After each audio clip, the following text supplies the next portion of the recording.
Hello, hello. It's time for Fishing Friends.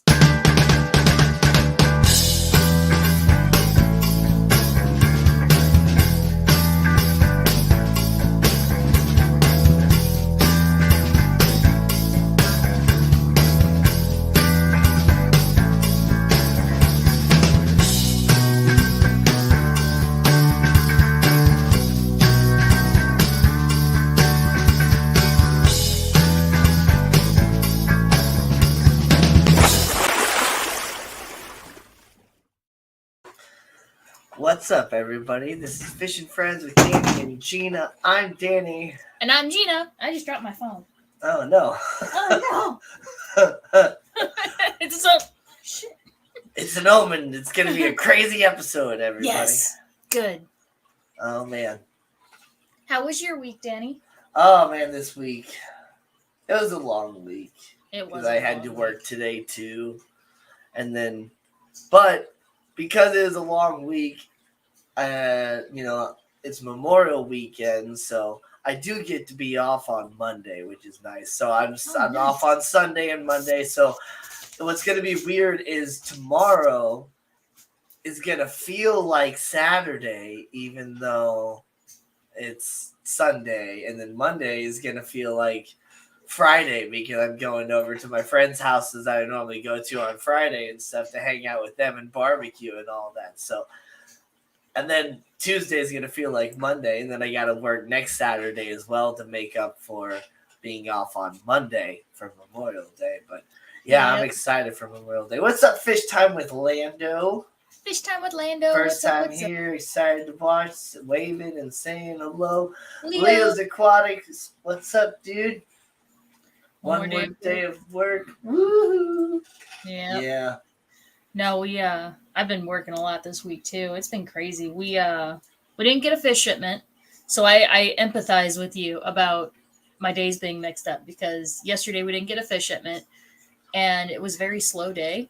So I kept thinking all day yesterday that yesterday was Saturday and that today was Sunday, and I almost I almost just played Zelda all night, and then I'm like, wait, no, today's freaking Friday. Tomorrow's Saturday. Well, today's Saturday. Yeah. Yeah. I got it straight now. And then I almost missed the stream today because I got off early and I'm just playing Zelda. And then Nathan about a half an hour ago goes, hey, your stream's in a half an hour. I was like, crap. Yep. He's like, I knew you were going to do that. And see what it's funny because probably right at that exact time that Nathan was like, you streamed in like a half hour, I was playing some video games with my friends because I got, done with work at like 3:30, 4 o'clock or whatever. So I got home and kind of went online because tomorrow we were going to start our new City of Heroes things where we were going to start playing as villains because apparently you can create villains too. So nice. I was going to get my character created, just kind of get a feel for him, kill a few people, got myself up to level 2. And then all of a sudden I see a character named Wicked Wolf. And it's like, Wicked Wolf has asked you to join their super group. I'm like, Wicked Wolf. Wait a minute. My friend always has Wolf in their name. And so I added him. And I pop on Discord and sure enough, they're on there too. Yeah. So you're like, I knew it. Next thing I know, we're playing City of Heroes. But yeah, like right there, like 7:30-ish or whatever. I look at my watch. I'm like, oh yeah, I got my stream in like a half hour. So one more mission and then I got to go. Let's wrap it up. Yep. Jimmy P is here. Yeah, Leo says Zelda is so addicting. Yes, so it's funny because in this game there's you have to unlock each sage just like in Ocarina of Time. There's the 6 sages, so there's 6 main temples or whatever. There's 6 sages that you have to unlock, and I just unlocked the second one last night. Like I'm not that far in the story at all. I keep getting distracted by side quests, which there's a ton of them. Yeah. My coworker said she just beat the game. She just beat the story yesterday, and she's like, I want to talk about it with you so bad, but I'm like, I just beat the second out of the 6 temples. Like, I'm way far behind. It's gonna be a minute. Yeah. but it's so much fun. It's so much fun. Leo wants some advice here. Orange Venezuelan Corys or two saddle Corys with Weizmanning? Why not both? Yeah, why not both? But let me Unless you're wanting to see. breed. I gotta look up what let's see. Two saddle corridors. Okay, so it's kind of like a panda Cory, but it's got like a third stripe or whatever. I like panda Corys. They're freaking cute. Yeah. No, I mean, yeah, you should. Yeah, definitely get both. That's the answer. Yeah. Keep them separately, but get both. Yeah, set up another tank. Duh. But if you're going for just one, if you had to pick one, I would probably say the orange Venezuelans. And don't we know somebody who breeds those? Yes, I sure do. And let me tell you, these corridors are just absolutely gorgeous. Um, Lady Diane breeds these. She got them originally from Dan's Fish, and like, let me tell you, these colors that you see in this picture, like, that's what the colors look like, but you can't see like all the iridescence and the way that these fish shine when you have them in person. Yeah, they're just absolutely gorgeous. That one in the middle, directly under your mouse, there. That one kind of showed a little bit of a reflection. Yeah. Sorry. No, it's all good. Are they hard to breed? I don't think so. I think that the Are regular they hard to breed? No. The regular thing I've heard is that usually when you do a water change and you put like colder water in the tank, that tends to trigger spawning. At least that's what I've always heard with a lot of Corys. So, I mean, if you want your Corys to breed, just give them like a sand bed or whatever. Give them like little crevices and stuff to go in, like some rocks and things like that, so they can go into little caves and things like that. Not quite like Pleco caves, but they like little crevices and things like that. Like an overhang or like an actual cave? Like, I mean, just have like rocks like stacked together and stuff. Mm-hmm. They like to kind of go into the little crevices and things like that. Gotcha. And I keep getting weird notifications. I'm not sure what it is, but I'm hearing it, and so I don't know if it's probably related to Discord. Yeah. Anyway. Snooze that. But the main thing with corridoras and, well, pretty much with any fish is if you want them to breed, you just gotta, feed them good food like bloodworms and things like that, and then do lots of water changes because they like that, really clean water. And every time you do a water change too, do it with like, slightly cooler water than what it is, just like a few degrees, and that'll make them want to breed as well. Especially if you do it with like softer water, like if you top off with like cooler RO, that it'll be exactly like a rainstorm. And you can even, especially if you do it like during a rainstorm or like right before a storm or after a storm, somewhere around there, like, because they can sense the barometric pressure changes and stuff like that. Yep. And so, if you do a water change right at the same time as the storm, they'll breed right then and there, and they'll lay eggs in the sand and kind of on the glass and just kind of all over the place. And you don't really even have to do anything. Just all of a sudden you'll just notice little corridors swimming around. Fish Fam Link, hello.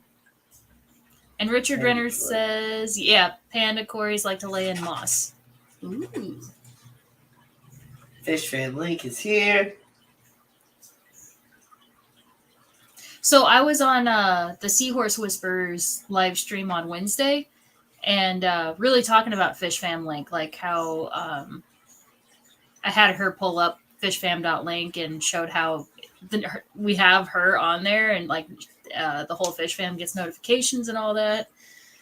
And she's like, I really need help with like about a lot of backstage stuff. I was like, just reach out to Fish Fam on Discord, and I'm sure there's more than one person that would be willing to help you with certain things. So that's pretty awesome.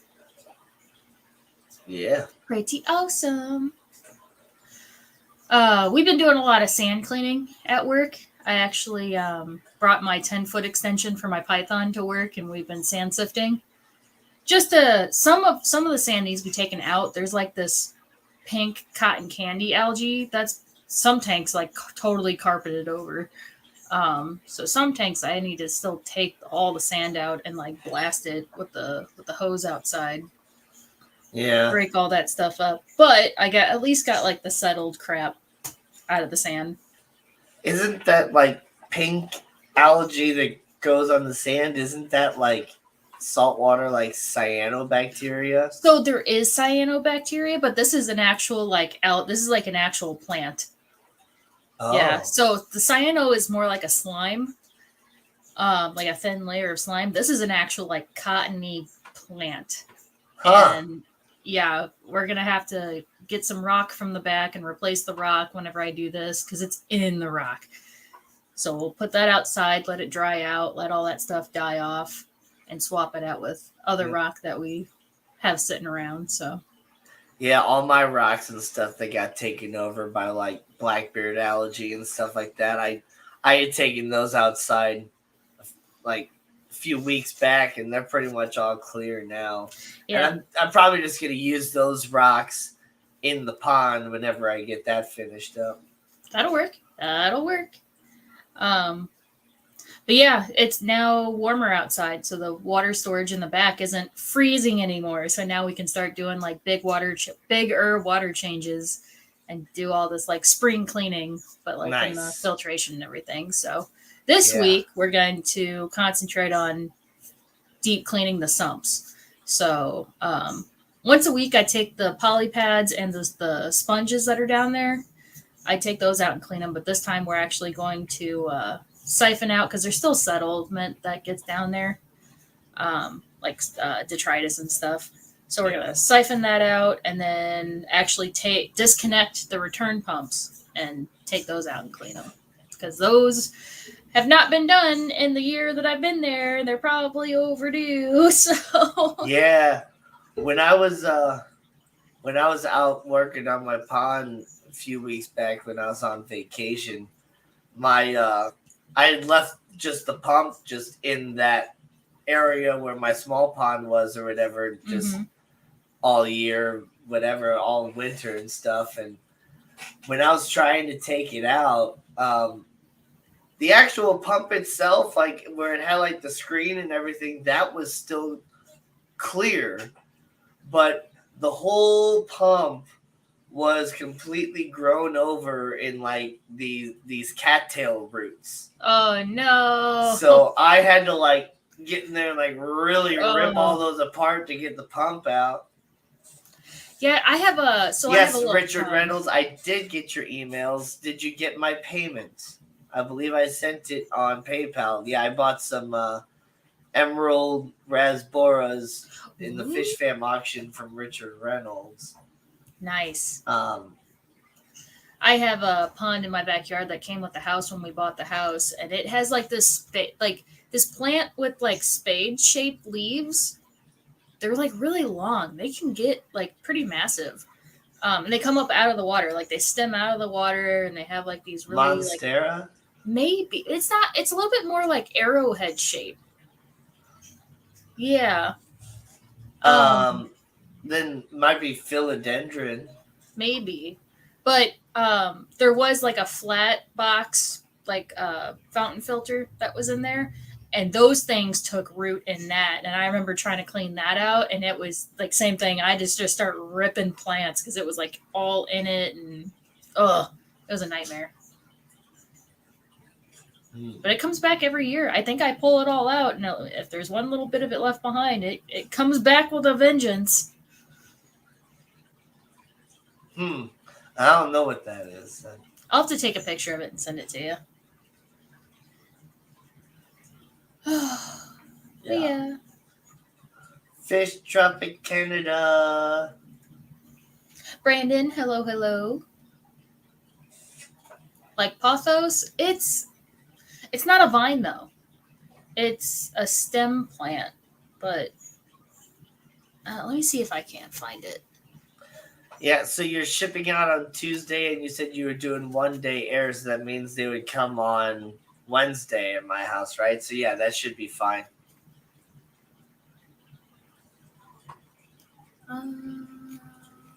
Whole lot of sexy on the screen right here. Yeah, I know, right? Thanks. Thanks. Let's see. It's been great to see you back on the YouTubes there, Terry.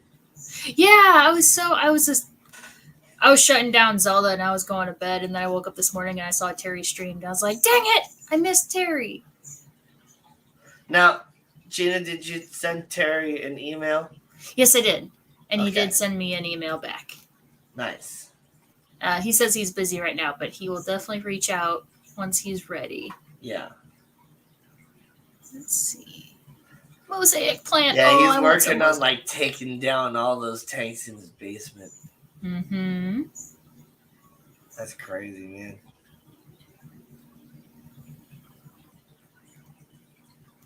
Mystery Snail Guardians is here. Annette. Ooh, I think I found it.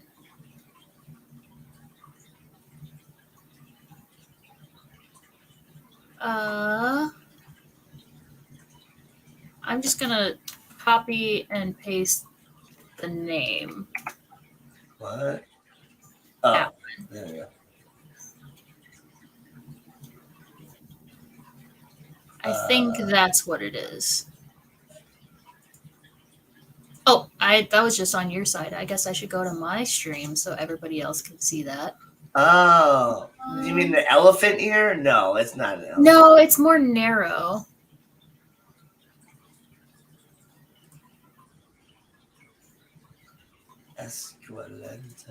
Oh, that posted on my stream, not yours. Okay, so I need to go to your stream. Still trying to get used to this whole. There we go. Still trying to get used to this whole. No, it's not an elephant ear that you would be growing. I don't think. No, because it's not as wide as elephant ear. Yeah. Well, what you put in chat is a type of elephant ear. Oh. Well, maybe it is then. I don't know. Look up the arrowhead philodendron. Oh, here, I'll show you what I'm looking at here, because this might be what you're... Oh, yeah, I think I just found it. Philodendra virginica? Oh, yeah. Arum. Bare root. Yeah. Yes, that does look like it.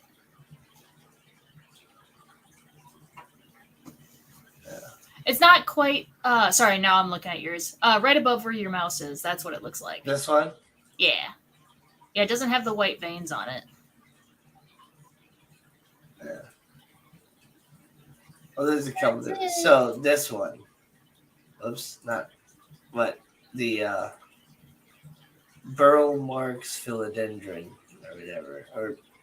Yeah, not that one. No, that one's cool though. I like that. That is kind of cool. It looks like the like X-Men plane or whatever. Oh, this one's crazy too. I was more thinking like a swallowtail butterfly, where the long tails are just touching. Pharaoh's mask tubers. Pharaoh's mask. Oh yeah, because Pharaoh's headdresses have those lines. Yeah. It's pretty cool. It always comes back very angrily.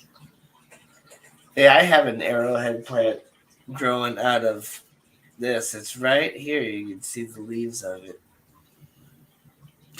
Terry. Little bitch plant. Is it a type of like succulent? Oh. Like a cactus? It must be a carnivorous plant. Did you get yeah. Yeah, did you get a like a sundew or a Venus flytrap? Or a pitcher plant? Or isn't there one that's like a fiddlehead fern where it curls in on something? Yeah, that's a sundew, I believe. Is it a sundew? Well, yeah, it's a type of sundew, I think. Gotcha. Those are cool. Yeah, so it's a Is the zombie plant type of also that type, like low nutrient water?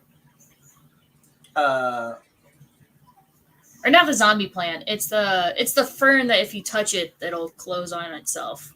Like it looks like a normal fern, and then you touch it. I forget what it's called.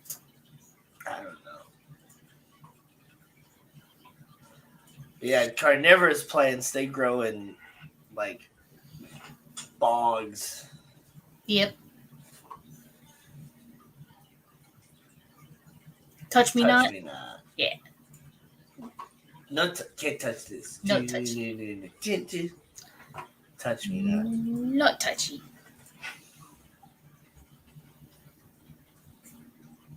I just said that. I can't remember why. I've never seen those before, but yeah, those are cool. Oh, you just looked it up? Touch me not plant? Yeah, they're cool. And it's fun because they, in real time, like you touch it and they just instantly and they do it like not all at once. It like kind of feathers and does it. It's pretty cool. Like I've seen that sort of thing happen on like cartoons and stuff like that. I didn't know it was like an actual real plant. That's really cool. Yeah. I like plants that move. Yeah. I've had a couple different Venus flytraps. One I was doing really well with. I had it in a nice enclosure. I was really happy. I had it outside in the on my front porch in the summertime, and then I took it inside in the wintertime.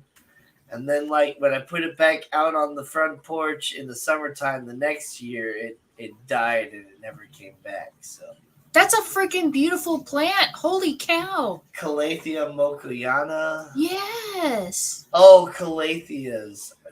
Those are good. That's freaking... Oh, what is that one? It's got swirls. Whoa. It's I feel like I'm playing Wind Waker. So, I mean, okay, the Calatheas... they don't necessarily need the whole RO water thing or whatever. You just want to make sure you don't water it too often. Look at this swirly boy. Why do I want the begonia? Oh my god. So begonias are one of my favorite types of plants. There's so many different types of colors and leaves and patterns. And the main thing I love about begonias is there are types that have your standard symmetrical type leaf, but then that one is called an angel wing begonia with the shape of leaf that it has. They have leaves that are not symmetrical. Oh my god.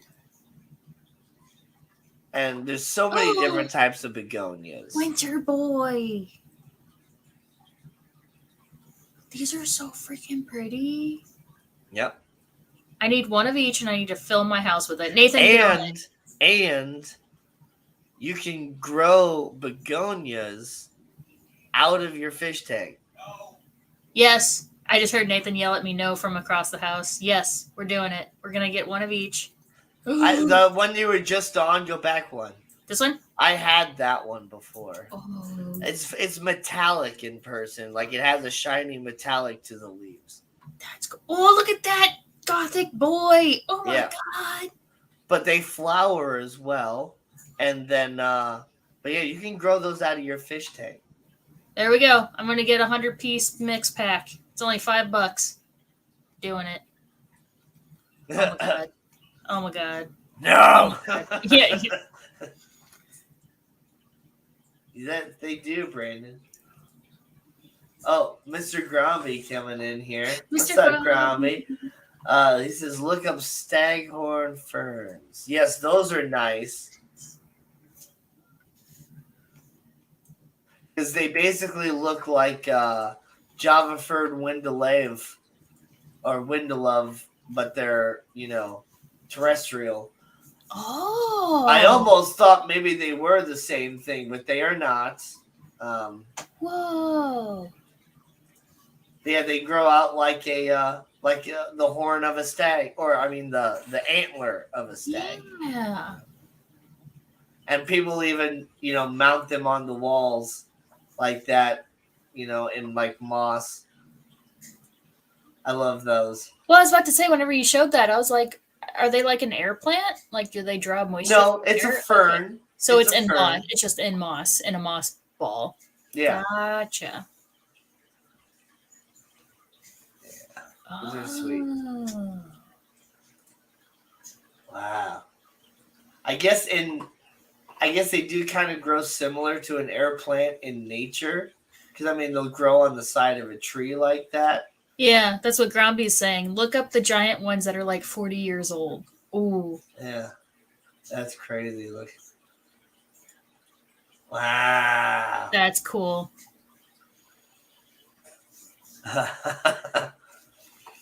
Just have a giant stuff. curtain of it, like on a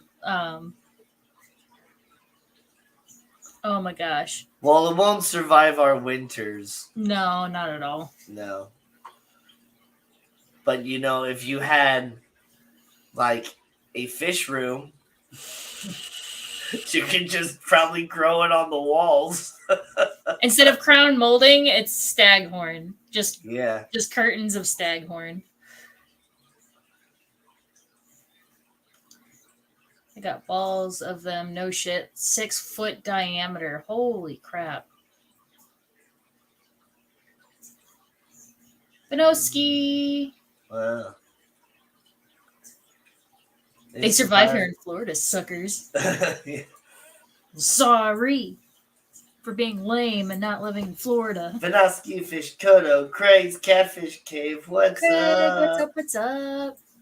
So speaking of shopping spree of buying things I didn't need, I discovered Temu, which is like the new Wish.com, and I had a little bit of a shopping spree. I got some self-care products, like I got this like heatless hair curler. It like makes a U around your head and you wrap your hair around it and you're supposed to be able to sleep in it. It's made with silk and it's supposed to be like a heatless hair curler, better for your hair. And then I got, what else did I get that I brought in here? Oh, I got some fragile stickers for when I start shipping some more stuff, like work stuff. I got little tabs for marking where you plant your plants in a garden, but they're plastic, so I might use them at work too for marking corals in the tanks because they're all plastic. And I got stickers so that if I start, or whenever people order stuff for my work and I send them stuff, I could throw in some free stickers. And I got these cute earrings. These I didn't show Danny, but look, they're little asymmetric. Oops, oh my goodness. Little mermaid tails. Hold on. There we go. Yeah, little asymmetric mermaid tails. Oh, that irks me. Get over it. And then my favorite ones that I've gotten are these little fish bags that have a little powder blue tang in them. Yeah, those fish bags, I love those. Yeah, look at them. They're just little fish bags. And she was showing me those backstage before we started the stream, and I mentioned something about how, man, I wish they had like fish tank looking like gauges. Mm-hmm. And sure enough, I looked them up and checked these up? out. Yes! Look, check those out. Oh my god. Those are sweet. They also have like, those types and things like that. But these actually have like liquid inside. Oh, that's cool. So it's actually like a little floaty, like it moves with it. Yeah. See, that's why I've never gotten gauges that have images like that, because I'd always be paranoid if it'd be upside down. But if they're floating, if they're free floating and they're like have a weight in them, so they're always right side up, then I would consider that. And the blood. But these on top too, these Kraken octopus. The Kraken ones, yep. Yeah. I can't wear those sort of like spiky things or whatever. It's just like too much, all the weight. Well, they're hard to sleep in too. Like I'm really bad about not taking my gauges out. Oh, I don't take them out when I sleep. Yeah. They got little sharks. So cute. Okay, wait a second. Fish tank cuddle fish. Let's see if they have anyone with cuttlefish. Buy now before they raise the prices. I know, right? Whatever. Not seeing any cuttlefish. You just look like shit when you get like 00 and then pull them out. Yeah. Well, yeah, I'm a. Oh, wow. I'm much louder than when I take my headphones off. My gauges are 9/16 of an inch. And then, yeah, when you take them out, they do smell. Oh, they well, do. it's not even the smell. It's just. It just looks like a floppy ear. Yeah, I haven't put my gauges back in. I think I actually might have gone down a size because they healed up.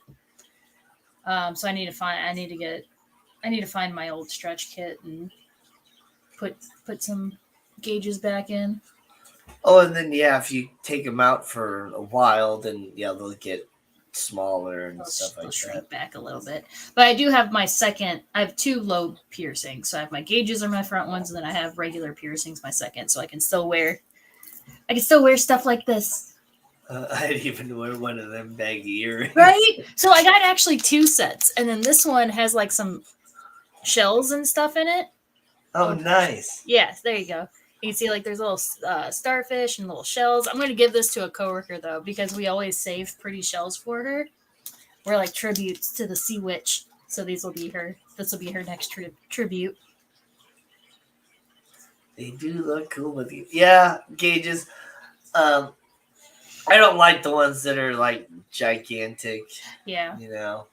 I always wanted to make sure, I've always had relatively large earlobes, so even wearing a 9/16 of an inch gauge, like, it doesn't look incredibly unnatural on my ear or whatever. It's just kind of there. In fact, some people don't quite realize that they're gauges at first. Like, then they have to like really look into like, wait a minute, yeah, there's a hole through there. And I purposely get gauges that don't look like gauges. Like, they just look like regular earrings. So it kind of disguises it. And then I can have my tunnels if I feel like wearing a tunnel. So, gosh, I can't see. There we go. Terry wants to re-pierce his ear. Do it. I've thought about getting my ears pierced a second time and gauging them out again. Like doing double gauges, but like stair steps. Yeah. Maybe even doing it a tertiary time. Like doing like 3 like stair steps. Yeah. Mm-hmm. And leave the last one as like a regular so you can have like a stud or something in there. Do you ever worry about someone padlocking your ear? So I actually did have... No, I don't really worry about that for the most part. No. I went to school with a guy that would stick weird things in his gauges. And yeah, one day he came in, not with like a heavy like locker lock, but like the little key lock ones. Yeah, he came in with those in. Yeah. I've put hoops in my gauges before. And the whole reason I got my ears like gauged in the first place was when I was younger. Like, I just had this want to put candy canes in my ears for Christmas. Yeah. So that's why I got my ears gauged, so I could put candy canes on my ears for Christmas. And pretty much the perfect size for that was like 00. Mm-hmm. But then I ended up going just a little bit bigger than that anyway. That same friend would walk around with like a Sharpie in his ear to freak teachers out. Nice. Yeah, I put Sharpies in my ears, stuff like that. I like to, freak people out. Mm-hmm. I'd go to what's great about the size of gauges that I have now, which I quit smoking now, but I quit like 4 or 5 years ago now, which is great. But the size of gauges that I have now, and when they were like a 00 and I had like those really thin silicones, it's perfect size to put a cigarette in your ear. Yep. Instead of behind your ear, it was in your ear. Yep. So I'd pull up to the drive-thru with like a cigarette in my ear, and I'd always get a little bit of a double take look. Yeah. Yeah, no, it was really cute. So whenever I bought this plastic part was actually like about a 1/2 inch taller. And I realized, I was like, that's going to like actually be touching my earlobe. So I did trim them down a little bit, but yeah, they're my favorite. They're so freaking cute. Now I need like all the fish. Now I need like one of each fish. Like I need an emperor angel and all kinds of stuff. My ears pierced all the way to the top. There's about 10 holes for my teen years. Wow. Oh yeah, like all the way up.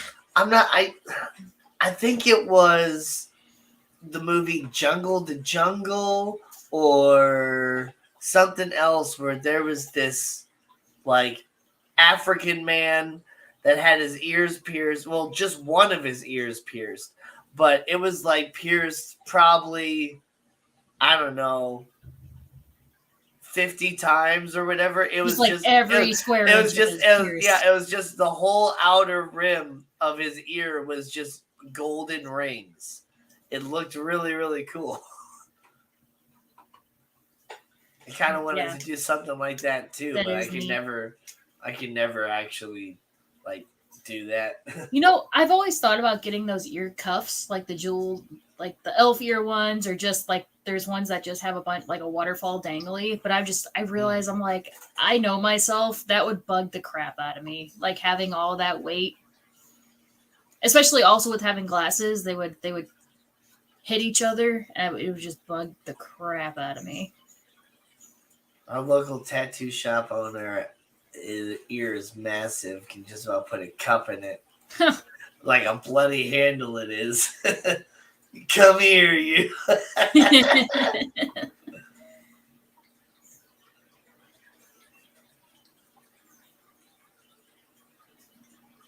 Yeah. Oh, the rings on the necks. Oh, yeah. The rings on their necks. Yeah, trying to like be a giraffe.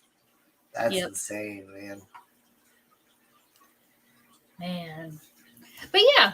Beast mode is the African women with their necks, the Chinese women with their feet.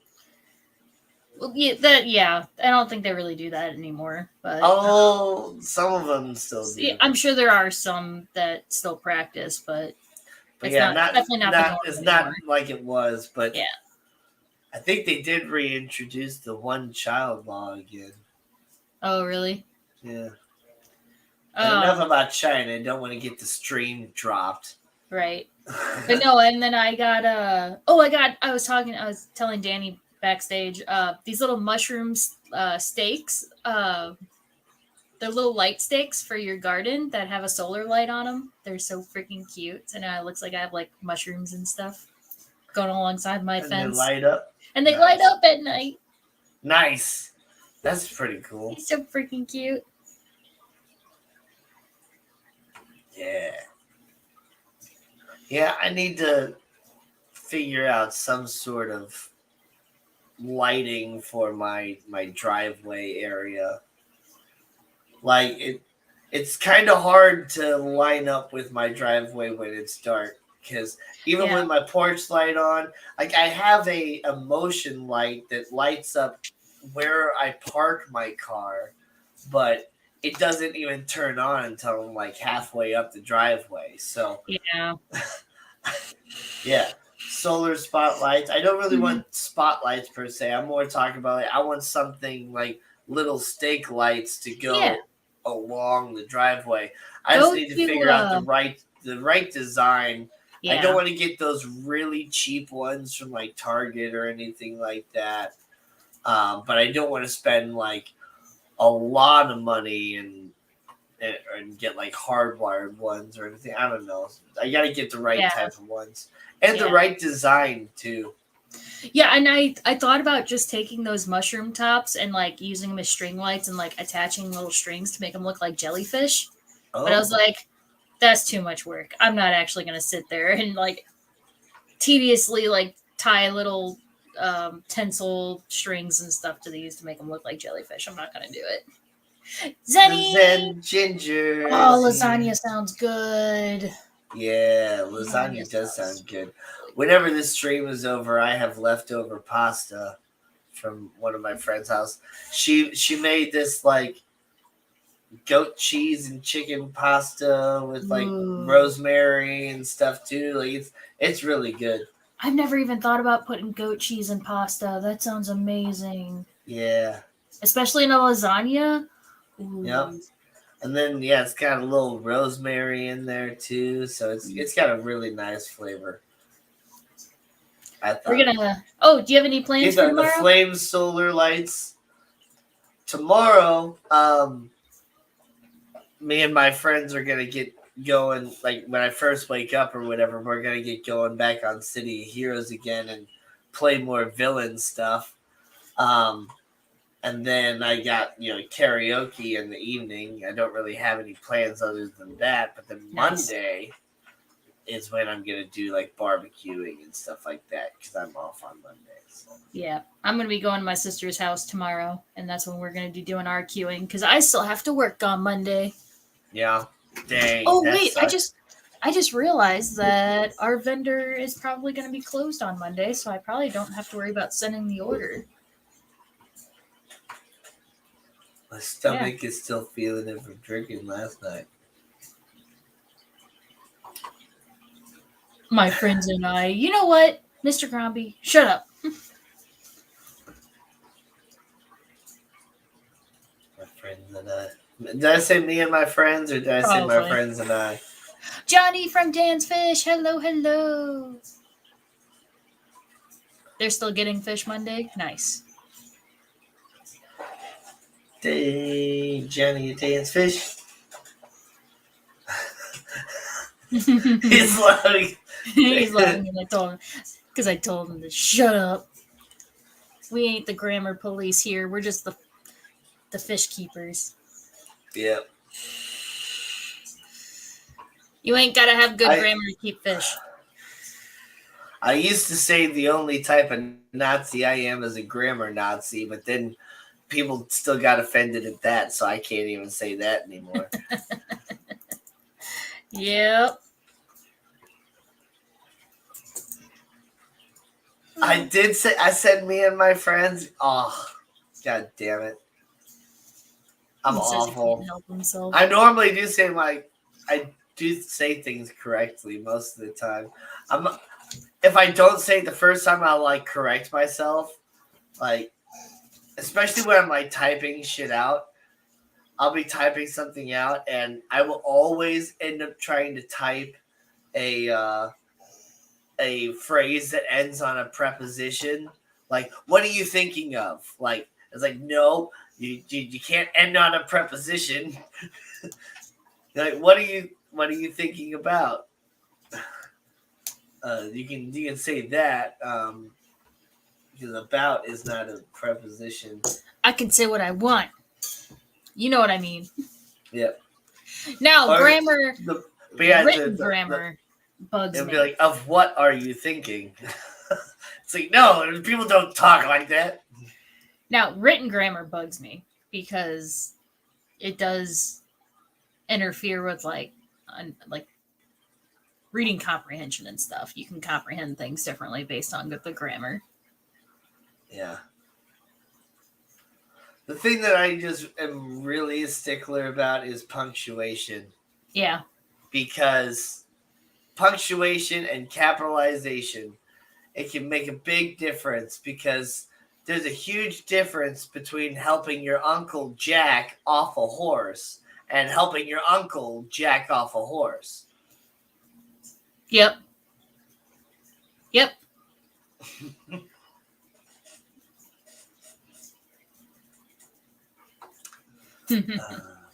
But yeah. So yeah, we're actually gonna take those deer brats that you gave us for helping you cut down the tree. We're gonna take those and queue those up. So you got one of the regular brats and then the hot Italian cheese brats. Spicy, yes. I tried those hot Italian cheese brats the other day. Those are so good. They are. Nathan will eat those. I'll eat the regular ones. Why would your uncle jack off a horse is a real question. Well, maybe he was trying to. Maybe he was trying to breed that horse. Yeah, you breed horses. Because that's how you do it. That's the safe. Jack off the horse into that's a the receptacle. Safe way to do it. Yes. And then you put that receptacle into another like syringe thing, and then you shove your entire thing up into the other horse, and you let it go. Danny, that was the best example of the need for punctuation I have ever heard. Exactly. Gromby, that's because you're on my stream and other people are over on Danny's stream. That's why you're not seeing some of them. Why? Yeah. So, for those of you that are kind of haven't been coming to the streams here recently, since we've been doing season 2, StreamYard has made an update to where we can actually stream on multiple channels at once. Mm-hmm. And so I set up the stream. I give Gina a link to be a guest, and so she can set up her end of the stream, and then whenever I hit go live, it goes on both my channel and her channel. So we both get watch hours. Yep, and so now I can see your chat over on Gina's side, but this one is over here on my side, and boom, you get a baby horse. Yeah, exactly. There, Leo. Yes. You bring them up on screen, and I don't see them. Yep. So, yeah, Gromby, I can tell you're watching from Gina's side because you have a little link above your logo. Now, you guys can't, when I pull it up on, like, the screen like this, you guys can't see it on, like, the bottom. But right above that little YouTube logo there next to his avatar, there's a little bitty, like, link logo. Mm-hmm. And that lets me know that they're watching on Gina's side, whereas anybody that doesn't have that little link is watching over on my side. But we got 16 viewers overall. Not sure how many people are watching on either side, but make sure you're jumping back and forth and you're hitting the like button. You're subscribed to both of us. You know, I think last week I had said that I had gotten up to 600 subscribers, but then when my stream started, it dropped down to 599. I haven't checked it again recently. Eric Y. Rock. Oh, 602. Here. Nice. So I have officially broken 600 subscribers, which is awesome. Thank you guys so much for subscribing and continuing to come around every week. What's up, Eric Y. Rock? What's up, Vibes and the Nano Aquarium guy? I have 261. So that's because I don't stream on the regular. Well, I guess this is my now regular stream. Yeah. We're trying to get Gina up to 500 subscribers before the Keystone Clash. We're running out of months here. Y'all got to hurry up. Did that come through on the mic? I heard a little bit of a thump. What happened? I think there was a gunshot. Or maybe a firework. I didn't hear that. Just one, though? Well, I'm wearing my headphones, so I can hear very clearly. I'm more like felt it as well, so. Well, it's definitely not thunder. Yeah. Silver Creek, hello. If it was just one, then you're fine. It's if you hear more than one, then you're not. No, I'm fine no matter what. It's just, I'm getting a little bit of like a PTSD moment. But that's why I was like, I'm saying it's like I could feel it. Like it was like, yeah. Terry's tropical 602. Yep, I'm at 602. Thanks. Yeah, everybody. Since I'm at 602, everybody needs to jump over to Gina and give her a subscribe too. We just jumped up to 24 people. We just got like 8 more people jumping in here all of a sudden. Yeah. What stream just ended? I know. Nano's here. Eric's here. Silver Creek's here. Maybe people have been smashing that like button, which is awesome, and sending out the notification to other people. That's how this all works. You just got to smash that like button. It sends out the notification to people that aren't watching that might be interested in watching. Patty, Mac, Daddy. I don't know. I'm trying to think of like a rhyme for Patty. Patty, McDaddy. Rico. Oh yeah, Rico did do did he have a focus on? What? Sent folks over from Rico. Yeah, Rico's stream just ended. Oh, nice. Night Owl. Hello. Well, Bob. Hello. Steven, are you guys home yet? They were in Disney last week. Why is Danny's a few seconds behind though? Huh? I don't know. Maybe you just need to, fast forward and catch up to live. That is weird though. You would think that it'd be Gina's side that would be slightly delayed. Right. Someone said something earlier. Was it Leo? Said was talking to Zenny. He said, "Help! I'm addicted to Zelda." No, you don't need help. You are perfect the way you are. Yes, finally home as of a few hours ago. Good. I hope you guys had fun. Silver Creek Aquatics is. I want to go back to Disney so bad. Jenna. Chris's Aquazone. Oh, now that everybody's here. Night Owl Aquatics. I have to show off my earrings again. Now Yes, that everybody's here. So I discovered Temu. And I bought these. It's because Gina rocks. No offense, Danny. No, it's true. Like you were, I was gonna say it. Like, there's no way that anybody from Rico's stream would send them over to Danny's stream. It just doesn't work like that. But they'll send people over to Gina's stream. And since now it's Gina's stream as well, yep. Beep, beep, beep, beep. So I got these asymmetrical. Yeah, I got these asymmetrical mermaid tail earrings, and then my favorite ones are these little fish bag powder blue tangs. I wore these to work yesterday, and they were so freaking cute. Oh, they're so freaking cute. They actually surprisingly have a good amount of weight to them, so it's also why I didn't wear them today. Is because I haven't worn earrings in that slot in a long time, and because these have weight to them now, my ears are a little bit sore. Yeah, it's like a little resin block that they then put a little cellophane bag around, so it's a real bag, like it's crunchy. What did I do to Rico? I ain't even going to talk about it anymore, but more or less, I said something in chat and he took it the wrong way, and then it's like, that was it, so. Patty says, I love those earrings. I have them with koi. Oh. Some people just don't meld well, and that's okay. Temu has saturated the market. Yeah, you didn't discover Temu. Temu discovered you, because I have seriously been bombarded with ads from Temu recently, and I don't do any online shopping, so. Oh, they didn't have them nickel free. You might be able to. It's literally just like this little tied off ring or like wire. You might be able to just get yourself some nickel free. This thing, I don't know what this is called, the actual like hook that goes in your ear, and like replace it, which I know is more work. Like, what's the point? Yeah. I was just gonna do it myself. What's the point? Like, yeah.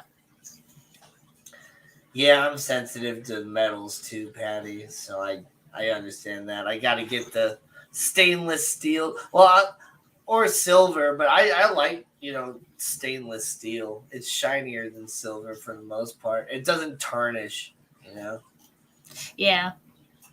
And I know that they're cheap, so yeah, I'm not going to wear these for longer than a few hours, like wherever I'm.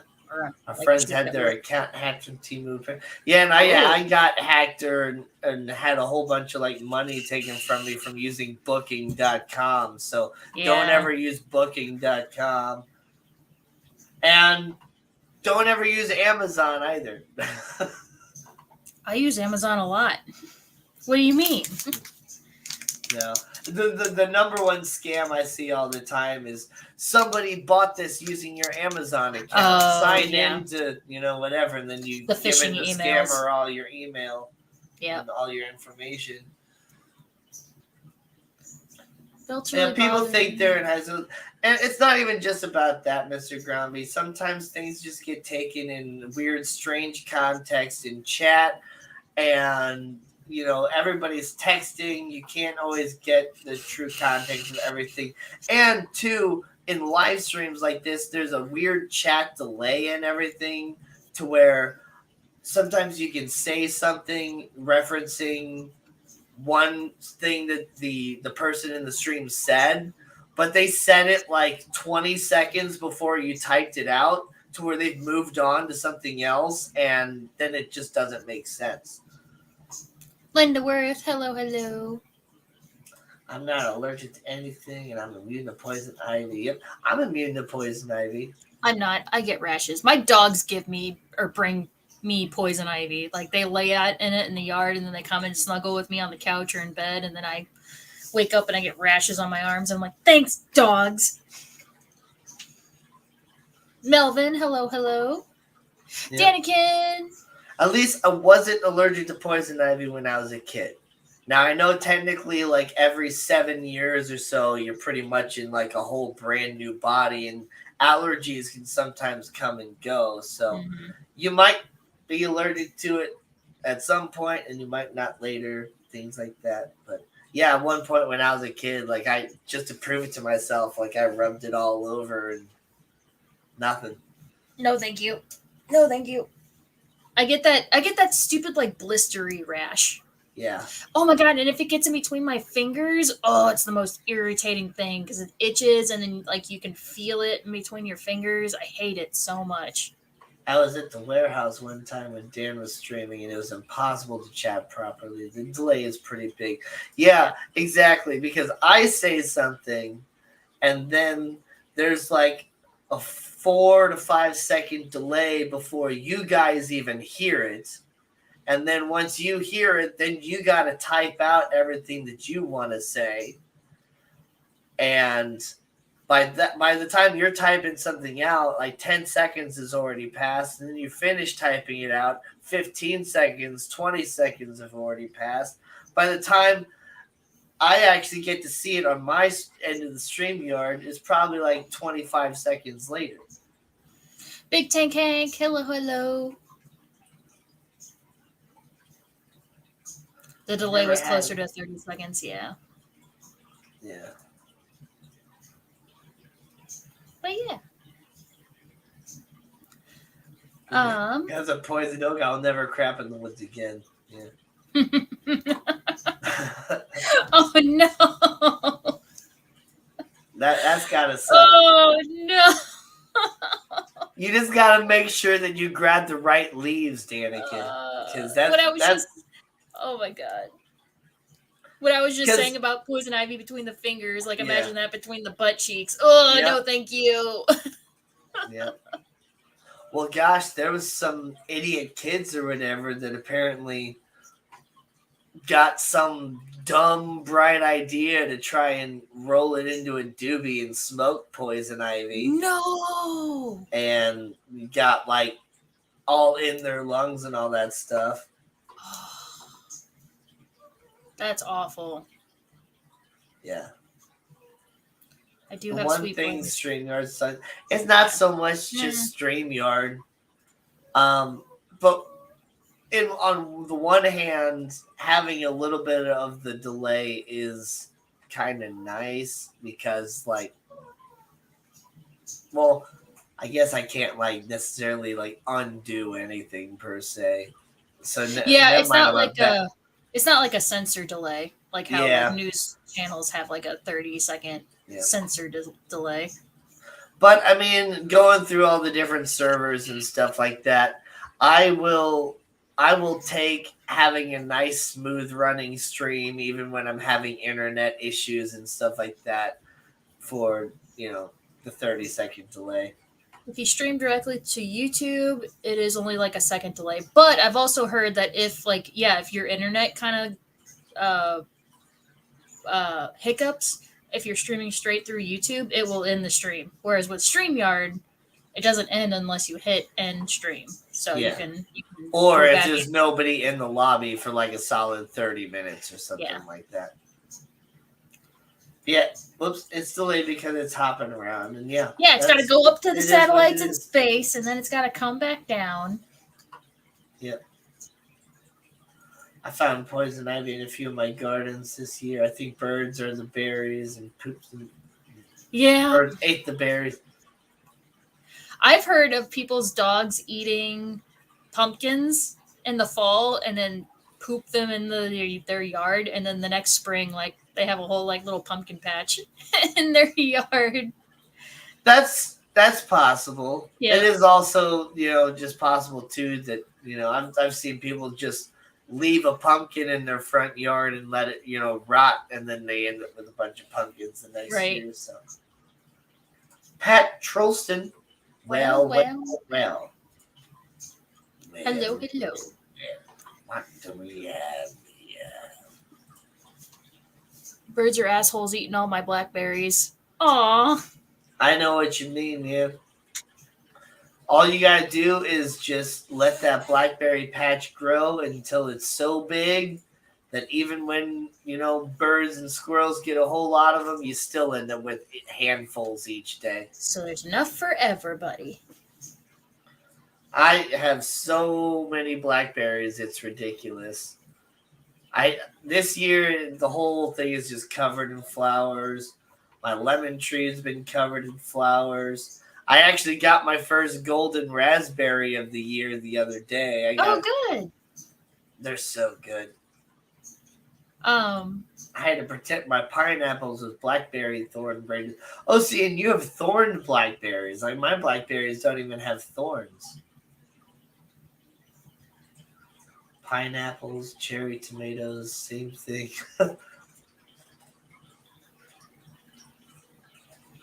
Blackberries actually overtook oranges in Florida for production. No. That's very nice, very nice. So, Gina, have you gotten your planters yet? No, so I think that's going to be a next year project. It's getting too late in the year. They haven't gotten delivered yet? No, hold on. I'm gonna check that now. I mean, it's not really too late per se. I guess if I get starts, it's not too late. Let's see. I still have some things that I haven't put into like pots yet. They're still in their little starter pots. So we have the goldens in our backyard, and Danny makes killer. Oh man, see, I love golden raspberries. They are, in my opinion, even better than the red raspberries because they have that kind of like general raspberry type flavor, but then they also have that golden sort of like apricot like flavor that comes out. So who saw Gina on Sea Wars Whisper? This guy. Great show it was. Thank you. Yeah, she actually wants to include me a little bit more on her show because like I'm not exclusive seahorse keeper. I'm just a general saltwater keeper, so I could bring like a different perspective, she says. And also because like where she lives in Indiana or Indiana, she doesn't, none of her LFSs have wild caught seahorses, so she's always preached to have captive bred seahorses. And we carry wild caught seahorses, so it brings a new perspective and different way of keeping seahorses that way too. Yeah. So Dee Dee's Finman is here. Dee Dee. This engineer got her first jalapeno.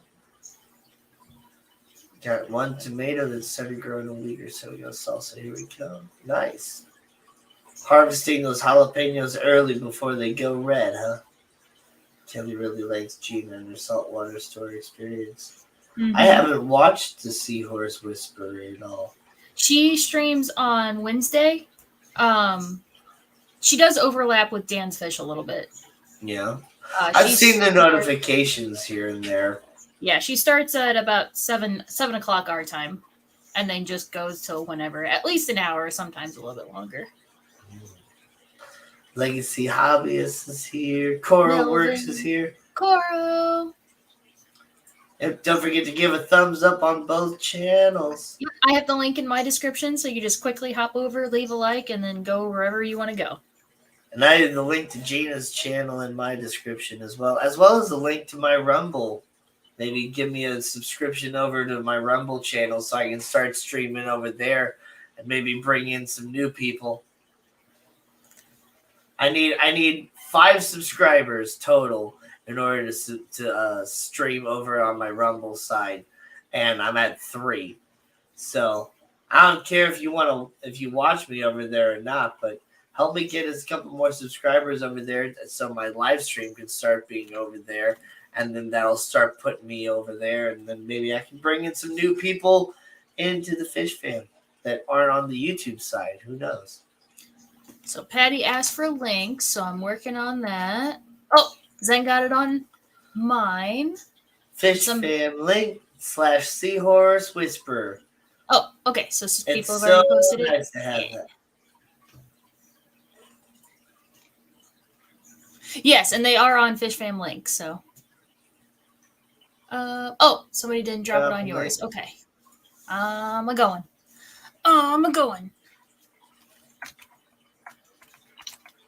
Drop a link to the Seahorse Whisperer, or drop a link to my Rumble, or drop a link to what? The Nano Aquarium guy. Seahorse Whisperer. Okay.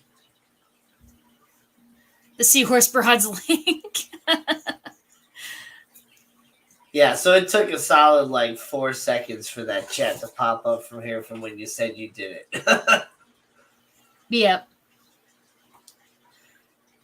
But yeah, she streams on Wednesday. She also just has really good videos, just info on how to keep seahorses and all that stuff. Nice. Yeah. One of these days, seahorses would be cool. You have to let us know that you're on that stream, Gina. Okay, I'll post on Discord whenever I hop in there. But the problem is that I get off at work at 7 when the stream starts. So, and I don't get home till a half an hour, so 7:30. And then it's I usually only have an hour to actually talk with Nathan and stuff before he has to go to bed. But I can pop in every now and then.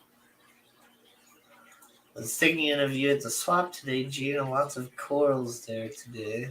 Aww! Did you take pictures? You post them on Discord? I like pictures. I felt so bad. Steven streamed from Disney. He went to the sea base in Epcot, I think. I watched the replay of it, but yeah, he was walking around. There's all these saltwater tanks, and he's like, "This is cool. I don't know what this is." And you go to the next tank. "This is cool. I don't know what this is." And I'm just like, "Dang it! I missed all the good stuff. I could have been name dropping everything." Yeah. Wow. Oh man. Wine and Seahorse Hour. Yes. You guys have some really great corals out there in Marine Solutions, too. Yeah. We're a little bit low on stock right now, but it's just nobody really has anything. Anytime we look at the list, it's well, I already got that. We have the normal stuff. We just don't have a lot of pop eye-catchy stuff. Alishon helped with a few of them. Yeah, the shrimp fish he pointed out. Those are really funny. So they're fish that they swim nose down. And they school, so they look like plants, like reeds. So they got a whole bunch of Zillas at the store. The store doesn't, actually ship or have an online store yet, but Gina might be able to work something out with you. Yep. Message me on Discord, and I will I'll add up your total. I'll give you a total, and then you call the store to make payment over the phone, and then I will ship it to you. Is your salt? Oh my God, Danny, you do it. I can't. I just. Is your shop only salt? Thank you. Yes. It is 99% salt. It has guppies. Yeah, I say technically we only sell salt water. We do have two freshwater tanks of guppies that we got from Lady Diane, but they're feeders for our smaller predatory fish. Well, one of the tanks is. The 30-gallon is the sacrifice tank, and then the other one, the 15-gallon Fluval Flex, is the pretty non-sacrificial ones. Did you learn how to put on a show as a correctional officer? Already following on Rumble. Well, excellent. That's great. When the F did Zoas become so cool? Used to be cheap and now holy F. It's because now they're more aquacultured and people are now aquaculturing certain colors and, enhancing the and then you add a fancy name to it or a brand name like Jason Fox and all that stuff, and that ups the price and everything. So yeah, I mean, gosh, have you seen some of these Zoas, Terry? Like, they're awesome. Yep. Thank you, Zen, for posting that link. Like, my goodness. I'm just gonna share. So one that we have a lot of is the Utter Chaos. Oh yeah, those are cool. Utter Chaos is one that we have a lot of. That is Utter Chaos. Right? No, actually there is that red one in the middle with the blue. Yeah, those red ones, that's Utter Chaos. Yep. Yep. But see, like, this is what, most Zoas, like, used to look like back in the day. Now they look like that. Well, actually, some of those might be the same. It's just that under white lights, yes, they look more brown. I know it's the light, too. I'm just messing around. But, yeah, like, Zoas in their natural environment. Zoas in a high-tech environment. Right. Look at that. Like, wow. Yeah, that's really nice. Like, oh my gosh, a firework. Those are clove polyps. Those aren't Zoas. Oh, okay. Yeah, those are firework cloves. Yeah. Still, there's just so many different There's things. another chaos right there. Right in the middle. Or yeah, the green one. Or right in the middle, and with the green on the left side. One, yeah, that's another chaos. Yeah, and look at that. It's like orange and blues. And the middle is the fire and ice. This one is the I think that's purple zipper. Purple zipper? Mm-hmm. I was thinking this was the not the Houdini magician. Oh, magician. No, so magicians have speckles in the middle, kind of like the Utter Chaos, but they're more red. Oh. Yeah. Oh, look at those are cool. I think those are stargazers. Mystique Solente. Yeah. Oh, that's so cool. There's so much. Oh, look at that. That's cool. I'm not sure what that one's called, but that's Mohican Sun. Burning Embers. Burning Ember. Yeah. And that's it's whatever whoever bred them and made it look like that is whoever names it.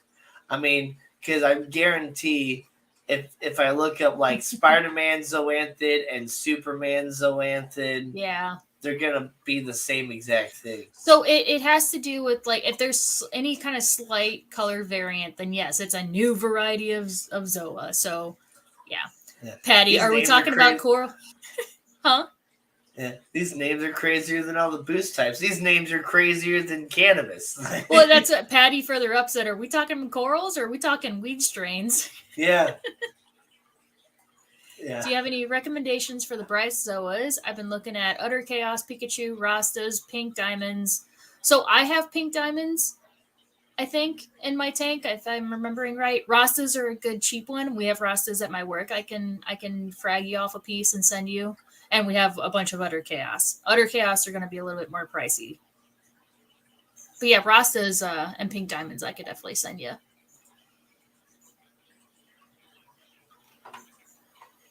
Corals have the funniest names, yeah. They can be named off the color. They can be named off of, like, I don't know, lots of different things. It's just an attention-grabbing name that makes them sound fancy and all that stuff. Yep. Pretty much the same way they name drugs. So yeah, pretty much. Yeah, pretty much. It's just advertising. It is. Are Rastas like the Jamaican flag color? I think so. Yeah. I'm sure if you looked up Rasta Zoanthid, which is what I'm going to do. Yep. It's got a little bit of like extra orange. And then similar to that is an eagle eye. Eagle eye. Nice. Which I have that in my tank. It's my tank is starting to recover My snails have actually started back up and started cleaning my glass. Like half of my tank you can actually see in now, and the other half is still full of algae. That's another thing I said on Seahorse Whisper. I was like, maybe this will actually motivate me to actually like make my tank look pretty again, so I can show it on stream. Yeah. STD called an eagle eye. Oh. STD called an eagle eye. What keeps me away from salt is the massive variety of corals. I want them all plus the creep. Oh, the salt creep. Yeah. Well, what's interesting is I've had this 40 breeder set up here for a couple months now. I haven't had any salt creep. None. Like it's almost strange. I'm getting so much in my little brine shrimp tank because of the bubbler or whatever and all that, but it has to do with surface agitation. So because you don't have a lot of flow going in that tank, there's not a lot of surface agitation. So well, I mean, it's getting good flow from that hang on the bag filter, but it's like it's not like causing craziness. Yeah, right. Brine shrimp update. I lost all the adults. I'm not sure if I told you if you were here last week when I said that it kind of crashed on me or whatever because I just kind of neglected it too long. It has like a cyanobacteria going on the rocks now, which I'm not sure if it's spirulina that has started growing or if it's just another type of cyanobacteria because spirulina is like a blue-green algae that grows, and so I'm not sure if it's the same thing, if it's spirulina or not, but that's been growing and I've just been kind of using it as, to put eggs in here and there, but yeah, it's not quite working the way that I was wanting it to. They weren't reproducing like as fast as I wanted them to, and which is interesting. Like I went over to my sister's house for my nephew's graduation last weekend, and she has one of those little bitty sea monkey things or whatever. It's just little bitty, and sure enough, she has like 2 females and a male adult swimming around in there. Aww. And there's a whole bunch of little babies and stuff. So they're reproducing in that little bitty thing. Yep. But I hear I got a 5.5 gallon tank and it ended up crashing on me. Do you need more eggs? No, I got eggs still. Okay. It's not like running as a good fish tank anymore. I gotta do like another big water change on it and clear out some of that stuff. Do you have spirulina powder or? Yeah. Okay. I've been feeding them spirulina powder, and then like I'm not. So I think potentially, yeah, that blue-green algae is probably actually spirulina that's growing in the tank. Nice. But I don't have the anything to like test it to see if it is spirulina or not. We have a microscope at work. I'm not gonna go eat it. So. We got a microscope at work, so you can drop off a little sample of it. We can look at it under the microscope, see if it's stringy like spirulina. So I gotta see what spirulina. So it looks like little DNA strands, like little corkscrew strands. Yeah. Yeah. Under microscope. Okay, so yeah, let's present this. This is interesting here. So, spirulina looks all spirally, huh? How do you spirulina? Spirulina. How do I find the collection of zoas that you guys have? You message me on Discord and I send you pictures. We don't have any, actually, even in our point of sale system, we don't have listings for our coral because there's just so much. I just have a general frag $5 frag $10 frag whatever amount, and that's how we've been ringing them up. But yeah, we definitely don't have them posted on the website. I'm still working on getting all the fish listings on the website. It's a lot. Okay, so I guess there's Oscillatoria genus Cyanobacterium, and then there's Spirulina Cyanobacterium. We're going to be setting up a little lab soon, also getting a vet intern. Very exciting. That is exciting, Johnny. A vet intern, huh? Yeah. Nice. Is it an actual, like a marine vet, or like a Like a fish fishy? specialist vet, like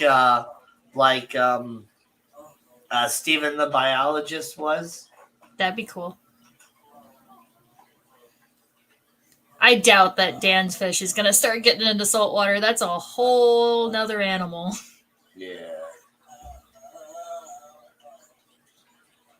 I wish someone would get into the microscopic aquatic life in your aquarium and things of that nature would be interesting, yeah? You know, I'm sure somebody out there is. I'll wait and see if it... Aw, hi, buddy. Gina has less viewers than Gina. Well, it is what it is. People like Gina more than they like me. But somehow I have twice as many subscribers as she does. So. It's because you stream more regular than me. I'm a little bit more erratic. But now that we got this set up... But actually I don't, because you stream just as regularly as I do, plus additional streams. Well, now we do. Yeah. Currently a cat vet, but is going to be working at the fish vet to get certified. Now, see, that's an interesting turn of events. Going from studying a cat to studying cat food. Foxy's egg watches under a telescope are really cool. Yeah. Yeah, those are crazy.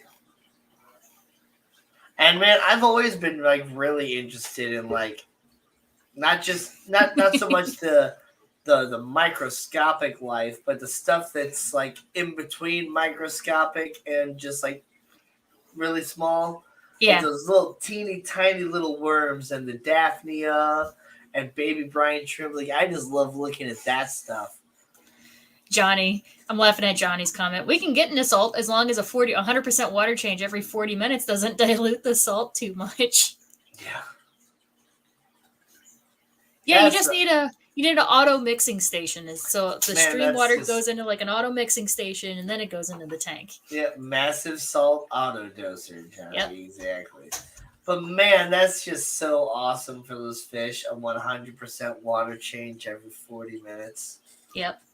Yeah, I was talking about Dan's fish on the Seahorse Whisperers channel. I was because I mentioned that a lot of the fish fam probably isn't in her stream because Dan's fish is going, and she's like, "Who's Dan's fish?" I'm like, "Oh my god, he's this aquatic seller. He does freshwater, but they've got this awesome facility where like they get their water directly from a stream, but they have precautions set up so none of those fish have any way of getting back into the ecosystem. It's amazing. He does amazing things up there. Mollies are salt, right? Yeah, they can be. I have saltwater mollies that I bought from a freshwater store. And, putting them saltwater was way easier than it needed to be. I just drip acclimated them for like a few hours from the freshwater to saltwater, and then they just went right in. We bred pipefish, so we're almost seahorse friendly. Yeah, Dan just needs to set up another location near the ocean and do the same thing, but with the ocean. Cutterfish or Vernura. Yeah, so it's cuttle, not cuddle. But when am I gonna get the cuttlefish eggs? Well, that just keeps getting delayed. You got to get the tank set up for finish. I got to get my reef tank going first. Yep. So first I got to get the tank set up, which I'm still working on that. I got to finish my sump, and then I got to buy a bunch of sand, and I got to drill the tank still. The aquascape is pretty much done. I just gotta drill the tank and then reset up the aquascape and actually glue everything together. And from then on, Gina has some corals for me already. I want to get a few more corals and kind of, get that going, get comfortable with taking care of the corals and have the reef kind of start growing. Once I start to see that the reef is going really well and healthy, I got a good regimen with that. I got some macros, I got plenty of corals, things like that. That's when I'm going to get the cuttlefish. Yes. Because with the eggs, I'm trying to even do the eggs pretty much how they would be in nature. Like, I'm not going to put the eggs in like an egg tumbler or anything like that.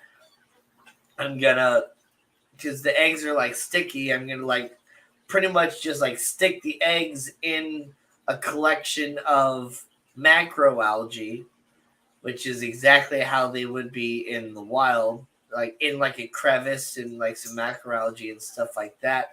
And then they'll just hatch, and then I'll have a bunch of baby cuttlefish, and then feed them baby brine shrimp and things like that when they're tiny. And then as they get bigger, I'll feed them, baby mollies. So Bob asks, what coral are you interested in? Well, with cuttlefish, you can't have stinging coral, so mostly softies, I think, is what you're going for. Yep, I'm gonna be doing softies, maybe a couple of the stony corals, like the rock coral types. Gina has a what is it, the feather duster worm for me already. I might get a couple more of those, and I want stuff that has movement. I definitely like a lot of the zoas too. I gotta get myself some Spider-Man zoas just because I love Spider-Man. In fact, probably I think some mushrooms. Yeah, probably a couple mushrooms, but with my zoas, I really want to try to get corals that are all kind of not corals, colors that are all related to Spider-Man or whatever. So I'm gonna get a red and blue for Spider-Man, get a green and a yellow for Electro, get a purple and green for Green Goblin, stuff like that, and then I want a lot of macro algae as well for even more movement.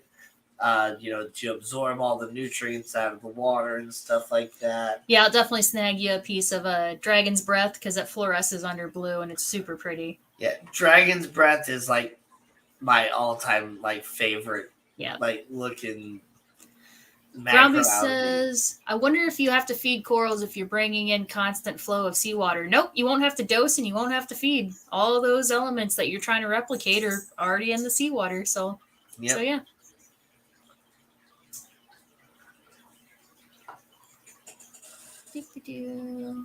I'm not even saying anything about the softies.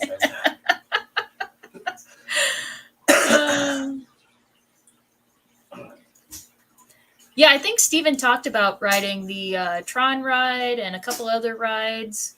I think he said the Guardian of the Galaxy ride, I think, was his favorite, last I heard.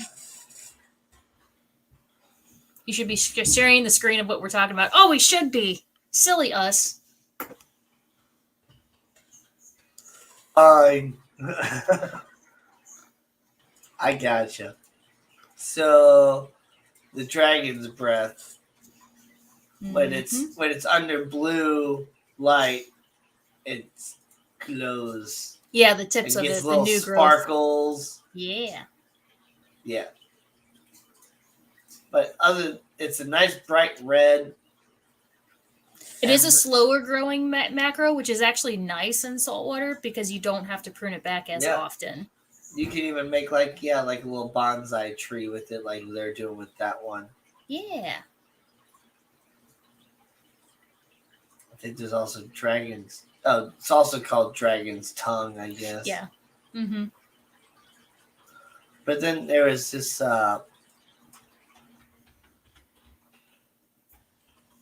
I can't remember. Yeah, Johnny. Stephen wore the Dan's Fish shirt to Animal Kingdom. I saw that picture. Blue Hypnea. Blue Hypnea, yes. I want some of that too. That needs to stay low. So if that gets too close to the top of the tank and it could actually get kind of burned out and it'll lose the blue. So yeah, you got to keep it to the bottom and kind of prune it so it doesn't. It looks like it's on top of this tank, but yeah, no, I'm not going to argue with you at all. I'm just gonna say you do you then. We'll see what happens. No, I'm not gonna argue with you. I'm just like this picture, like it looks like it's on the top of the tank, but maybe they're wrong.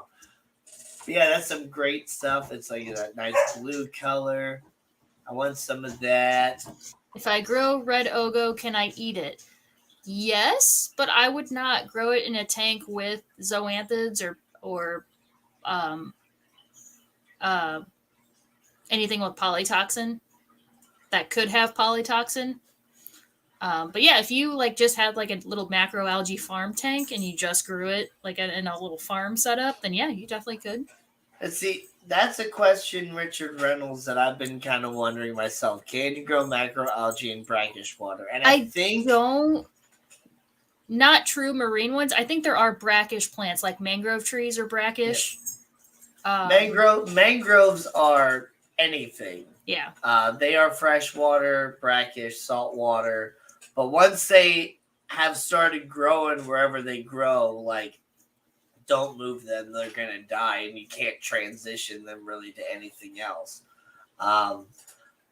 With the macroalgae, so I know you can grow freshwater plants, certain ones, in light brackish water. Once you get to a certain level of brackish water, all your plants are going to die. Now, I'm sure if you were on the heavier side of brackish, that is a you're good talking point. about a 1.18, 1.19, 1.2, on that's probably you might be able to get some macros to grow. They're not going to be as happy, but they'll kind of do it pretty much the same way as trying to grow a freshwater plant with, in a light brackish is what I would guess. That is a good point. I always forget how wide of a range brackish is. Right. It's a huge range of salinity level.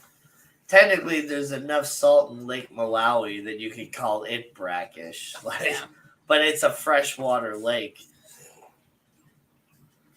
Oh, apparently somebody recognized the Dan's Fish shirt that Stephen wore at Disney. That's fun. That's really cool. Dan's Fish. Love that shirt. But one shirt was a fan of the company, just like random shirts. That is also true. That's a good point. Huh. Because I think he said he wore the Bosmani or Bosmani, however you say it. Yeah. You're right. You don't know if they're saying Dan's Fish is in there just reading it and saying, I like the shirt, or if they're like, oh, Dan's Fish. I know him. I know that guy. That's a great shirt. We call our water brackish without the salt.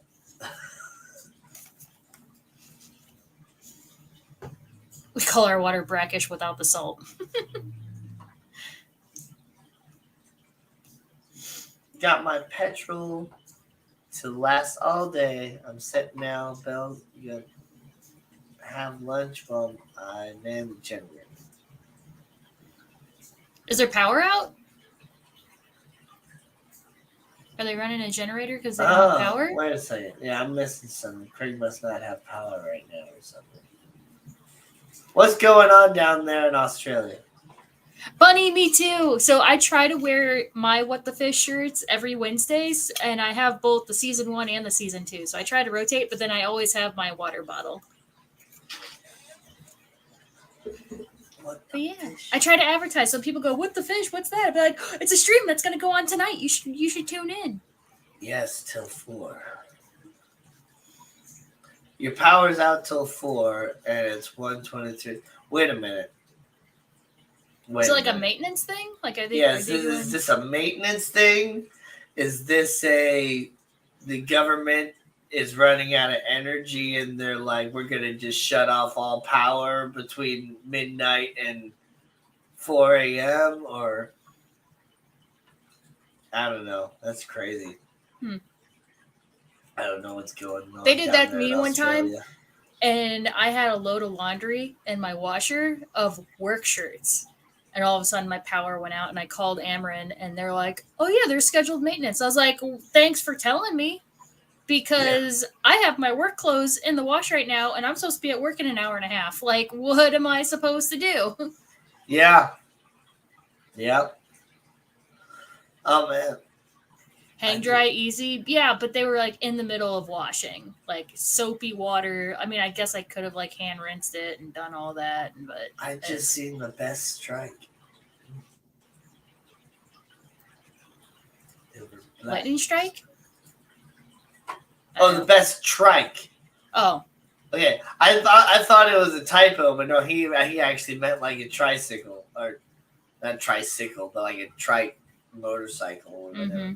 It's black with sparkling color. Nice. Very nice, very nice. Yeah, hang dry is going to take more than an hour or two. Yeah. You swear. Well, I think this is back when I worked at Petco, so I think I just grabbed like just a plain blue shirt and I wore that, and I was like, my electric's out and my clothes were in the laundry, so just deal with it. Yeah, when I was in Iraq, I'm not 100% sure what the true reasoning was or whatever, but what we were at least told was that it was getting so hot in the heat of the afternoon that sometimes the generators that were running all of our power to our little like living area and stuff were just shutting down. Yeah. And it seemed to be like a daily occurrence or whatever for a good while. And at that point I was working nights. So I'd be like trying to sleep during the day, and then all of a sudden I'd get woken up to all my power going out and my living area jumping like 30, 40 degrees in temperature, like almost instantaneously. Because, we would try to keep our room at like 75, 80 degrees. But yeah, outside was a good 110 to 130, depending on, what day it was and exactly what time of the year. No, thank you. Yeah. Yeah, the heat was real bad over there. And it's like, it was a dry heat, but it was still like so incredibly hot that like dry heat didn't really even matter. Shade was definitely better, and whenever we got the chance to like open up our bulletproof vest and let more air in because it was so hot, man, that made so much of a difference. Yeah, that was the best thing ever. But yeah, it was the way I was describing it to people. Like, if you want to know what the heat was like, just turn your oven to like 200 degrees, stick your face in there, and then use a blow dryer on the hottest setting as your wind, and that's pretty much what it's like. It was hot. No, thank you. Fun fact, if your clothes are invisibly dirty, you can put them in the freezer overnight and it will kill off the smelly bacteria. And then you can put on nice cold clothes and give yourselves a burst of energy in the morning. I know people that do that with their jeans. I saw something where it was either a TV show or something where somebody was putting their boxer shorts in the freezer. Was it like Cheapskates or something? It's like a show like that, like people that like.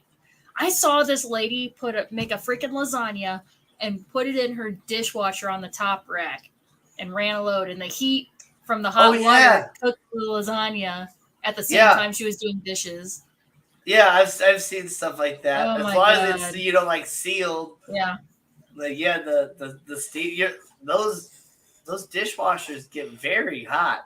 Yeah, Like because they're to clean those sanitizing. Yeah. dishes. Yeah. I do explain that to somebody once. I'm like, you know that your dishwasher isn't really meant to like clean all the food and crap off your dishes. It's just essentially meant to just sanitize your dishes. Yeah. It's not a scrubber or Yeah. anything like that. Yep. I think that same lady, because it was like I think it was like a YouTube short or something I watched of it. They were watching TV. They had friends over watching like a sport game, and anytime the commercials came on, they had to turn the TV off to save power. Like they were only there to watch the sport channel, not the commercials. So they turned the TV off during the commercials. And then no power, like during the daytime, like you use ambient like window light for light in the house, but then like, you know, bathrooms sometimes don't have windows. So she had a candle. The guest would have to take the candle to use as light in the bathroom. She wouldn't let them turn the light on. Oh man. Did she I have was one of like, those fancy man. candle holders? No, I think it was like literally like a stick, like one of those big thick like votive candles. Oh man. Or no, you know what? I think it was actually like a Yankee candle too, like in the glass jar. Like they had to carry this heavy ass glass Well, jar. see, that's better. At least you don't have to worry about like spilling the Yeah. candle wax as much with one of those. But yeah, I mean, I'm just picturing like the person with the night stocking cap with the little candle holder trying to find the bathroom. People usually tease me about washing dishes before washing them in the dishwasher. Yep. Yeah, the glass on those jars get pretty hot depending on where the level is on that candle. Yep. Actually, nowadays you're supposed to leave the food on the dishes or else the dishwasher can't do its job and it's actually less efficient. I don't know about that. I know I've seen a lot of like the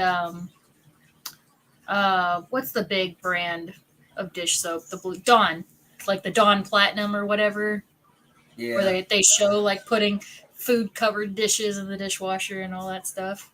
Yeah, and the Finish Quantum and the Cascade Ultra and whatever thing else. Yeah. They're just all the time. Like, you can leave the food on there and all that. I don't know. I mean, I'm sure if you got one of those brand new fancy dishwashers with all those extra gizmos and stuff or whatever, that's probably true. But, most of the dishwashers that the average person has right now, doesn't do that. I was just about to say that, Bunny. Yeah, but a lot of people also don't know that there's a food trap in the dishwasher that you're supposed to clean out. A lot of people also don't ever, take off the front panel of their, not the front panel, take off any of the panels of their washing machine and their dryer and, check for all the socks that, go through the little crevices. What's up, George RB3? Well, there's also like a filter on your washing machines, your clothes washing machine that you're supposed to change out too. Yep. I love discovering that on TikTok where it's just like, I'm so-and-so and I work I do appliance maintenance. And did you know that you're supposed to do this regularly? And I'm like, why don't they teach this in high school? These are the type of things they need to teach in high school. Home maintenance. People love advertising and propaganda and different ways to use. That's what we were talking about earlier, like advertising. Yep.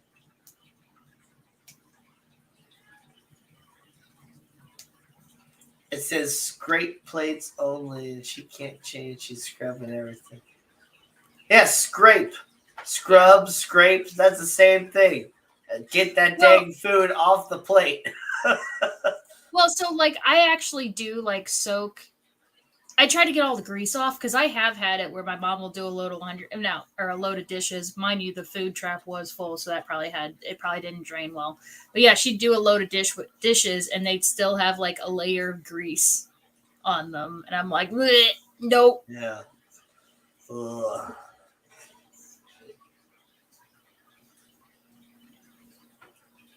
Yep. And rinse your plates right after you use them. Like, don't wait till they get all crusty and then you have to sit there and fucking scrub them. Yep. Gosh, most of the time, like, being just a single dude or whatever, like, I don't even, like, I don't know, like, I just really, like, wash my dishes, like, per se or whatever. Like, if I use the dish, I pretty much, like, I rinse it all off right away and get everything off of it, and it's good to go. Right. I soak them overnight. I can't be bothered. Now, see, if I set it down and, like, soak and walk away, I'm not going to come back to it in a timely manner, and then they'll get moldy and gross. Yep. Soak them overnight turns to soak them for a month and a half. And they get gross. Yeah. So I don't soak them. I clean it right away. Yeah. And, I mean, gosh, like I said, I have a plate, a bowl, and, like, one set of silverware. That's pretty much all I need. Yeah. The bachelor dish washing. Exactly. It's something scientific, like the soap needs crap to cling to, and it can't cling to a clean plate. Something of that nature. That makes sense. How long do you soak? I don't pre-wash my dishes, just not to pick stuff off so the dishwasher doesn't have as much to deal with. Yep. I just do it like 1 or 2 days back. Yeah, but see, that's the thing though, mister. Like, it's not like I'm trying to make it soak for a long time or whatever, because I don't come back to it. Yeah, I just like, oh, okay, I could do the dishes, or I could just grab this clean one over here. You know why it doesn't work for me? Because past Gina is a bitch. That's why. Past Gina is a lazy motherfucker who doesn't do shit. Yep. I do. My coworker is good about catching me with stuff like that. She's like, "Are you gonna? You mean to put that away for you?" I was like, "Nah, it's for future Gina to deal with." She's like, "You're gonna hate yourself." I'm like, "Oh, you're right. Okay." Your culture molded that. And yeah. That's the problem. Yep. Yep. Procrastinators unite tomorrow. Mm-hmm. Yep. I put all my faith in future Steven, and that dude despises me. Yeah. I would just be complaining. I'm like, God damn it, fucking past Gina's such a fucking bitch. Yep.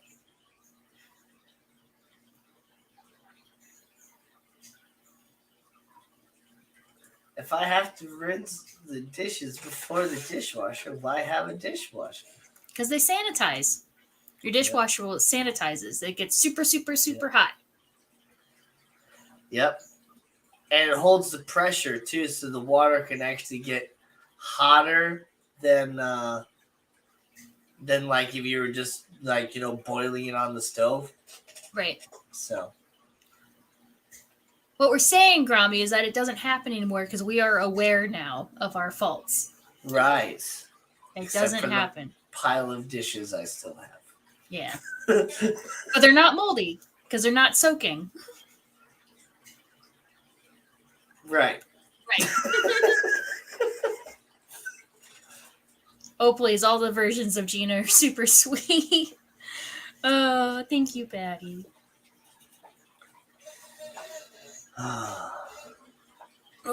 So my ex, we didn't need a new dishwasher because I had her. Needless to say, I'm single now. Yeah. Oh, no. I've been seeing those different videos of like, wife or girlfriend, whatever, goes to husband, boyfriend, our dishwasher's broken. And so he goes, it's like, and then he like grabs her hands and he's like looking at it. It's like, looks fine to me. Don't look broke to me. Oh, do you need to schedule a doctor's appointment? Do I need to take you to the hospital? Yep. Just like he said, TikTok, such a great app. Gotta get my social credit score up. I've been better about it. Well, I've been playing a lot of Zelda, so I haven't really been on TikTok lately, but yeah.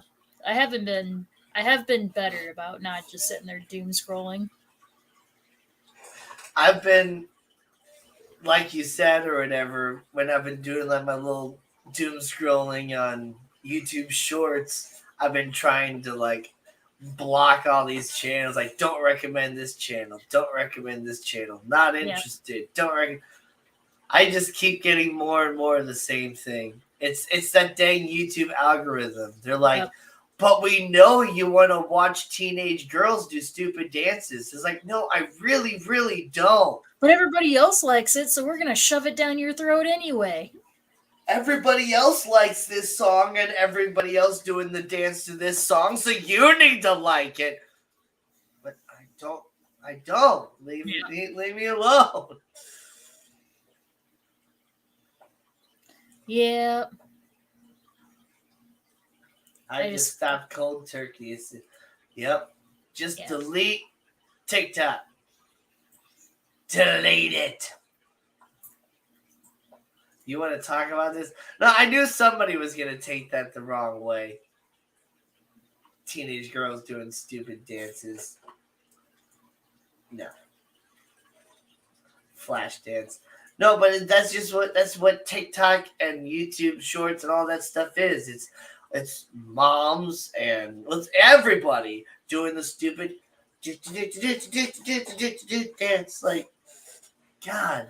Oh, Steven, that is one thing that used to always get me. Is that on your For You page on TikTok, you'll come across this random, like, really weird live stream, like just doing weird stuff, and you're like, it's like watching a train wreck. It's just like you can't look away. You're just like, this is so weird, but I why? Yeah. Oh yeah, there's this one channel on YouTube that I had to stop watching because one, the channel was having like really clickbaity thumbnails and titles, and then after I would comment about how stupid the title was, they would go and actually change the title, and then I would get a whole bunch of replies to my comment about how stupid my comment was, and it's just like, my comment wasn't stupid until he changed the title of the channel of the video, and now my comment no longer makes any sense. Like, yeah. But it's like WATOP, WATOP, or We Are Top, or something like that. And it's some weird, like, channel that's mainly about animals, but it's showing you some really weird things, like animals that have survived with the craziest injuries, or stuff like that, or like what happens if you pump air into a whale, or like I don't know. They got some really, really, really weird stuff on that channel, so I had to stop watching that one. But I like Steven, sorry, go ahead. I like Casual Geographic a lot. He's hilarious. Yeah, Steven said it. I have to understand the why before I can move on. Yeah, exactly. Yeah, WATOP. Yeah, laptop. I had to stop watching that one. I still get some not notifications, but like they'll pop up on my like news feed or whatever. I don't know what you call it. But Lindsay Nicole is another one of my favorite channels. Make sure I spell it right because she has an interesting spelling of her last name. There we go. Clipping Danny doing the dance. No, I'll give you a better chance if you wanna clip it. But yeah. Yeah, it does. Some of it is still good, but it's like, okay, so one of his videos was like, the title of the video was "Cheetah Survives with Only Half of Its Body," and the thumbnail showed a picture of a leopard with what looked like its legs cut off and a bunch of blurry, like holographic blurriness or whatever over it. Oh, like censoring, yeah. Censoring, yeah. So I commented about so I watched the whole video, and at no point in the video did it talk about a cheetah with half of its body missing and it actually surviving. It talked about a leopard that lost its legs and things like that, but yeah, it never talked about a cheetah. And so I commented like, I'm still waiting for the cheetah that lost half of its body and survived. And I was getting some comments like, look at the thumbnail. And I was like, that's a leopard. And it's like, and then eventually they changed the title to like animals surviving with the craziest injuries or something like that. And so then I had a bunch of people commenting about like, what are you talking about? A cheetah missing half of its body? It's showing a leopard in there. Like, what are you talking about? I was like, never mind. Right. Oh, silly internet. Funny how we all know the channel. Bunch of animal nerds. Yep. Yeah, Lindsay Nicole is a great channel. She was originally on TikTok and moved over to YouTube to do more like long form content, and she's like bringing a lot of her TikTok content over to YouTube Shorts as well. She's absolutely hilarious, and she's got kind of that same sort of like fun adult way of talking about biology. Yeah, you've talked to her about her before, and I started following her. I like her also. Yeah. So on Thursday, I was gonna live stream because I had Pokemon cards coming, but they didn't come till like 4 or 5 o'clock in the evening when like all the other live streams were ramping up, and I was like, well, now I can't. I don't want to stream over somebody else who's scheduled just opening Pokemon cards. Like, Yeah. it'd be one thing if I was filling up like the afternoon and the void, but yeah. Oh, but I forgot to mention it earlier. They just sat on the porch all day. I forgot to mention it earlier, but when I was asking you if you got your raised planter stuff yet, right? I was gonna ask if you found like a spot in your yard or whatever that you would like to put, some raspberries to start growing. Because yeah, I have a couple great little starter plants of the black raspberries.